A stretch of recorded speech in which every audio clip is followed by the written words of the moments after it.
लेकिन जो आज मैं खबर देने जा रहा हूं उससे मेरा सर शर्म से झुक गया है। लिटरली मुझे लग रहा है कि मुझे पाकिस्तानी होने के नाते इंडिया के 39 मेडल्स हैं, पाकिस्तान का एक मेडल है। कितनी बेहिस्सी है ना ये, फिर बातें करते हैं बड़ी बड़ी। सबसे पहले तो कॉन्ग्रेचुलेशन इंडिया को। कॉमनवेल्थ गेम्स में इंडिया ने 13 गोल्ड, 17 सिल्वर और 9 ब्रॉन्ज मेडल जीते। ऑनेस्टली स्पीकिंग यार, आप इंडियन एथलीट्स की परफॉर्मेंस देखें, आई मीन यार, मतलब बॉक्सिंग में तो उड़ा के रख दिया उन्होंने। कॉमनवेल्थ गेम्स में पाकिस्तान ने तैराकों की कारकर्दगी दूसरे दिन भी मायूस कुन रही। मतलब यार इमेजिंग कि बॉक्सिंग में आप एक मुल्क के 10 बॉक्सर्स फाइनल पहुंचे, 13 में से 10 फाइनल पहुंचे। It is something just amazing. तो क्या फैसिलिटीज की कमी है या कोशिश की कमी है, या फिर हम इतना ज्यादा एक्सपेक्टेशंस लगा लेते हैं कि कोई खिलाड़ी वहां तक पहुंच नहीं पाता? क्या रीजन है? इस बार वेट लिफ्टिंग वगैरह हमारी टीम नहीं कर पाई, वो इसीलिए कि आपकी टीम ही बैन है, आपका सदर भी बैन है, आपका कोच भी बैन है। आपको मालूम है ना वो डोप टेस्ट हुआ था। हाँ, डोप टेस्ट की वजह से। और स्पेशली ब्रदरहुड कंट्री इंडिया अगर इतना गोल्ड मेडल जीती है तो हमारे लिए भी प्राउड की बात है। इंडिया में एक सिस्टम बनाया गया प्रॉपर स्पोर्ट्स को चलाने का। उसमें जो national sports authority of India की, उन्होंने अपने एक्सेलेंस सेंटर्स बनाए हुए हैं पटियाला वगैरह में, जहाँ ये और दूसरी जगह पे जहाँ ये एथलीट्स ट्रेन करते हैं, इनको बेस्ट पॉसिबल कोचिंग मिलती है। हमारा सिर्फ एक मेडल बहुत शर्मिंदगी की बात है अगर कोई महसूस करे तो। जय हिंद दोस्तों, very warm welcome to Hindustan special channel. Glasgow राष्ट्रमंडल खेलों में भारत का अभियान समाप्त हो गया है। भारत ने इन खेलों में 13 स्वर्ण, 17 रजत और 9 कांस्य पदकों के साथ कुल 39 पदक अपने नाम किए। भारत ने ऑस्ट्रेलिया, इंग्लैंड और कनाडा के बाद चौथा स्थान हासिल कर लिया है। पदक तालिका में मेजबान स्कॉटलैंड और भारत संयुक्त रूप से चौथे स्थान पर है। अब पाकिस्तान में चर्चा करा कि देखो, भारत ने कुल 39 पदक जीते हैं, जबकि पाकिस्तान ने सिर्फ एक पदक जीता। ग्लासगो राष्ट्रमंडल खेलों का समापन समारोह भारतीय समय अनुसार रात 1:30 पर हुआ। इसी के साथ अब कॉमनवेल्थ गेम्स के 100 साल पूरे होने वाले शताब्दी संस्करण की मेजबानी की कमान भारत को सौंप दी गई है। साल 2030 के कॉमनवेल्थ गेम्स गुजरात के अहमदाबाद शहर में आयोजित किए जाएंगे।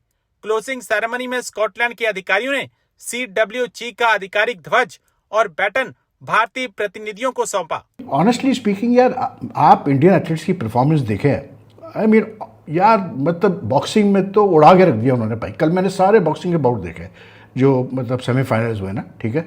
10 इंडियन बॉक्सर्स ने, 6 लड़कियों ने और 4 मर्दों ने क्वालिफाई किया फाइनल्स के लिए, और अभी 3 फाइनल शायद हो चुके हैं आज, जिसमें 2 वो ऑलरेडी गोल्ड जीत चुके हैं और 1 सिल्वर मिला उनको, ठीक है ना। मतलब यार इमेजिंग कि बॉक्सिंग में आप एक मुल्क के 10 बॉक्सर्स फाइनल पहुंचे, 13 में से 10 फाइनल पहुंचे। It is something just amazing. और ये कोई ओवरनाइट नहीं हुआ भाई, ये कोई भी इन एथलीट्स ने अपना पैसा खर्च करके नहीं है, मतलब वहाँ फाइनल्स में पहुँचे हैं। इनका ख्याल रखा गया है। एक इंडिया में एक सिस्टम बनाया गया है प्रॉपर स्पोर्ट्स को चलाने का। उसमें जो national sports authority of India की, उन्होंने अपने एक्सेलेंस सेंटर्स बनाए हुए हैं पटियाला वगैरह में, जहाँ ये और दूसरी जगह पे जहाँ ये एथलीट्स ट्रेन करते हैं, इनको बेस्ट पॉसिबल कोचिंग मिलती है, इनको इक्विपमेंट मिलता है, इनके डाइट का ख्याल रखा जाता है, हर चीज़ होती है, ठीक है ना। उसका नतीजा ये होता है कि अब तक इंडिया जो है 23 टोटल मेडल ले चुका है इस कॉमनवेल्थ गेम्स में, ठीक है। उन्होंने भी इस दफ़ा बड़ा कट डाउन अपना कॉन्टिजेंट भेजा था, 123 का कॉन्टिजेंट भेजा था, और क्योंकि काफ़ी डिसिप्लिन इस कॉमनवेल्थ गेम्स में compare to last Commonwealth Games कम कर दिए गए, आधे कर दिए गए थे, ठीक है। तो उन्होंने भी अपने कंटिजेंट कम भेजा था। पाकिस्तान ने 36 मेंबर का कंटिजेंट भेजा, जिसमें एथलीट्स भी थे, ऑफिशियल्स भी थे, कोचेस भी थे, एंड रिटर्न हमारा 1 ब्रॉन्ज मेडल आया, विच इज़ पैथेटिक यार। इस बार वेट लिफ्टिंग वगैरह हमारी टीम नहीं कर पाई, वो इसीलिए कि आपकी टीम ही बैन है, आपका सदर भी बैन है, आपका कोच भी बैन है। आपको मालूम है ना वो डोप टेस्ट हुआ था। हाँ, डोप टेस्ट की वजह से।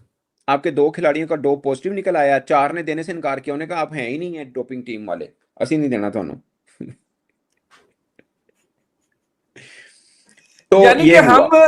कुल्हाड़ी जो है ना, वो हमारे पाँव पे नहीं लग रही, हम कुल्हाड़ी के पाँव पे जाके लग रहे हैं। वो वाला सीन हो शोएब रहा है। भाई, असल में ना इसमें मैं आपको बताता हूँ, इस बार कॉमनवेल्थ में क्या हुआ, इनके पास बजट नहीं था। टोटल 3000 कुछ खिलाड़ी आ पाए हैं और गेम्स में इन्होंने कट की हैं। 10 खेलों के मुकाबले हुए हैं, रेसलिंग नहीं है, टेबल टेनिस नहीं है, बैडमिंटन नहीं है, हॉकी नहीं है, ठीक नहीं है तो ना? कराना जरूरी सी फिर। नहीं नहीं, वो तो है ना, आपको पता ही ये कॉमनवेल्थ का समझ गया ना आप क्या है, जो जो ब्रिटिश के अंडर कंट्री थे उनकी गेम है ये बेसिकली।